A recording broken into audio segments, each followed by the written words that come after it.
6h21, de volta com o Manhã no África. Tenta horário para não perder os seus compromissos do dia. Vem comigo, vamos acompanhar imagens ao vivo do nosso drone que está nesse exato momento lá no Águas Claras, na zona norte de Manaus, conjunto Águas Claras. Você está vendo aí no meio da rua, essa aí é a avenida perimetral, arterial, na verdade, próximo com a avenida D3, o cruzamento com a D3.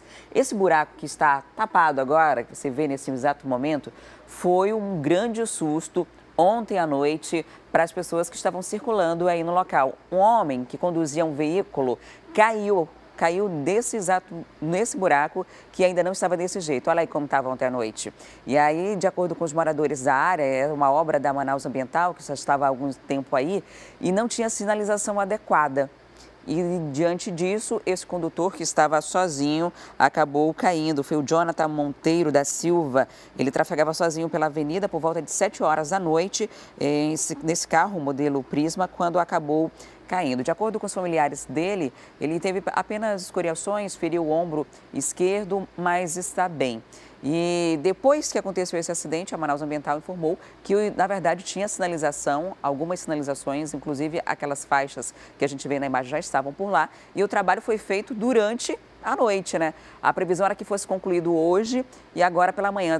Ainda está bem cedinho, são 6h23. O buraco já foi tapado, ainda falta fazer o serviço de asfaltamento, né, nessa área, mas pelo menos o risco que se teve ontem à noite, que se estava tendo aí no Águas Claras, já foi minimizado. Pena que se resolva só depois de um acidente, né?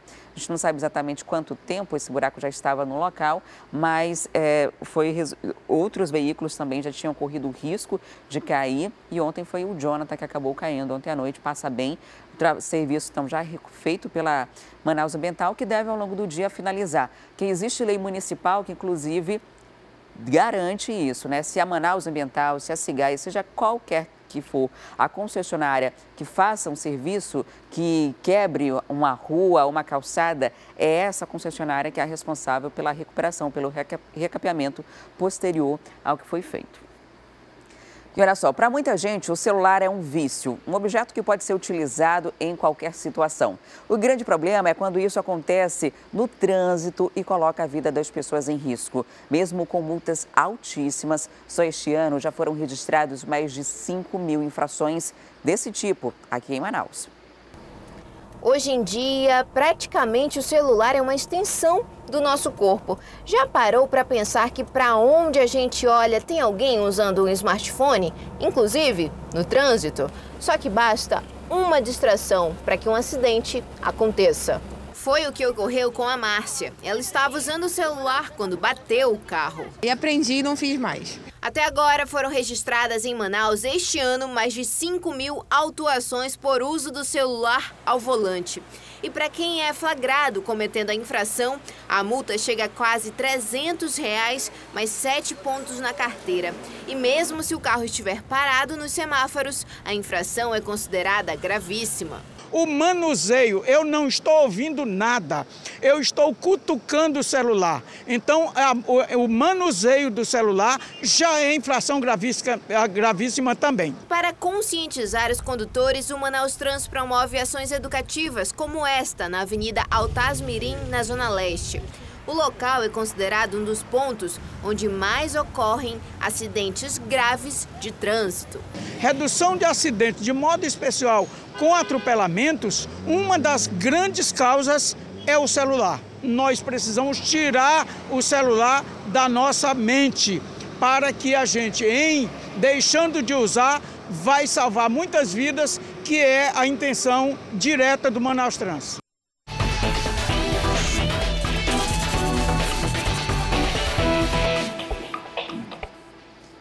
Apenas 11% da população jovem no Brasil conseguem guardar dinheiro e investir parte de seus ganhos em planos futuros. Para não se complicar, é preciso ter todas as despesas na ponta do lápis. De acordo com dados do Serviço de Proteção ao Crédito do Brasil, nos últimos 12 meses, a sensação de bem-estar financeiro da população brasileira apresentou uma pequena evolução. A pesquisa realizada pelo SPC avaliou as seguintes condições para chegar a esse resultado: capacidade de honrar as obrigações financeiras, sentir-se seguro diante de futuros imprevistos, poder fazer escolhas que lhe permitam aproveitar a vida. Conseguir poupar dinheiro ou até investir em uma aposentadoria deveria ser o principal plano econômico de qualquer pessoa, segundo este educador financeiro. O mal de muitos dos brasileiros é não saber para onde é que foi o dinheiro. Antes de terminar o mês já acabou o dinheiro e você não sabe para onde foi. Se você tem um registro, você consegue lá verificar para onde foi o dinheiro. Quanto você gastou com sorvete, por exemplo. Pô, gastei R$200 de sorvete no mês. Se ela identifica que isso é muito, corta. Garantir um futuro financeiro confortável sem abrir mão do tempo presente é uma das principais dificuldades do consumidor brasileiro. Menos da metade da população consegue fazer um controle econômico de gastos e apenas 11% são jovens, solteiros e sem filhos. A pesquisa ainda identificou que a maioria da população jovem de classes A e B consegue investir parte de seus ganhos em planos futuros. Na avaliação por gênero, os homens mostraram ter mais controle financeiro. Nicolas está inserido nessa porcentagem. Após a compra do primeiro carro, a situação financeira do militar apertou. E foi então que ele resolveu pôr na ponta do lápis cada centavo que entrava e saía do orçamento. Tenho uma planilha, então eu tenho gasto o orçamento, né, mensal até final do ano mais ou menos. E desse mensal eu sempre já pago as contas, invisto e o que sobra é lazer. Hoje em dia eu ainda estou pagando carro e consigo sair com minha namorada, vou no cinema, saio para jantar, saio com os amigos e esse dinheiro é suficiente. O militar continua ganhando o mesmo salário de antes, mas confessa que agora consegue viver financeiramente mais folgado. E aí quando aperta que a gente vai atrás de saber, né, como é que eu vou comprar minha casa no futuro se para comprar um carro já me apertou desse jeito. Aí foi assim que eu fui atrás de conhecimento, li vários livros, palestras, fiz alguns cursos. E hoje em dia eu vivo uma vida bem melhor do que ano passado e ganho exatamente a mesma coisa. A atitude do Nicolas é aprovada pelo especialista em educação financeira. O profissional ainda acrescenta que em casos de investimento a curto prazo, a melhor opção é apostar na poupança Selic, que rende juros corrigidos de mais de 6% ao ano. O investimento a longo prazo ele pode ser feito por diversos produtos que o mercado financeiro hoje apresenta. Mas eu sempre falo para o jovem começar pelo Tesouro Direto, modalidade Selic. É a modalidade mais conservadora do Tesouro Direto. Ele vai poder aplicar e surgir alguma emergência, ele vai poder sacar sem perdas. Os outros produtos do Tesouro Direto, ele pode vir a ter uma perda. E a gente continua falando de economia, porque a partir de hoje a Caixa Econômica vai oferecer empréstimo consignado, aquele com taxas de juros bem menor que de outras transações, para quem tem saldo no FGTS. Quem vai contar os detalhes para a gente é o repórter Fred Rocha. Oi, Fred, quais são os requisitos para conseguir esse empréstimo, hein?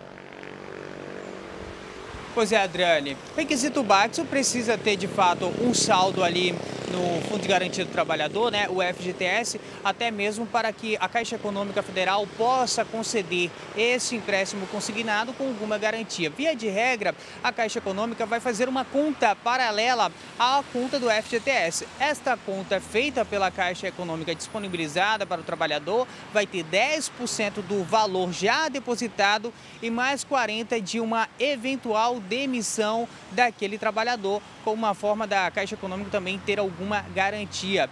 Via de regra, esses juros vão variar em 3,5% ao mês e o trabalhador vai poder fazer o financiamento aí para pagar esse empréstimo consignado em até 48 meses. Cerca de 37 milhões de brasileiros devem ser beneficiados com esse crédito consignado, lógico, caso haja interesse desse trabalhador. Desde 2016, já é possível que um trabalhador da iniciativa privada faça um empréstimo empréstimo consignado junto aos bancos ou mesmo a própria Caixa Econômica Federal. É porque antes a Caixa Econômica ou muitas vezes os bancos não tinham acesso ao saldo do FGTS e aí não tinham como aferir o risco que ia correr diante daquele trabalhador. Só se tinha acesso a este saldo depois da demissão. E também muita gente utilizava o próprio saldo do FGTS, como ainda faz até hoje, para dar entrada em uma aquisição imobiliária, para comprar uma casa, um apartamento. Só que agora,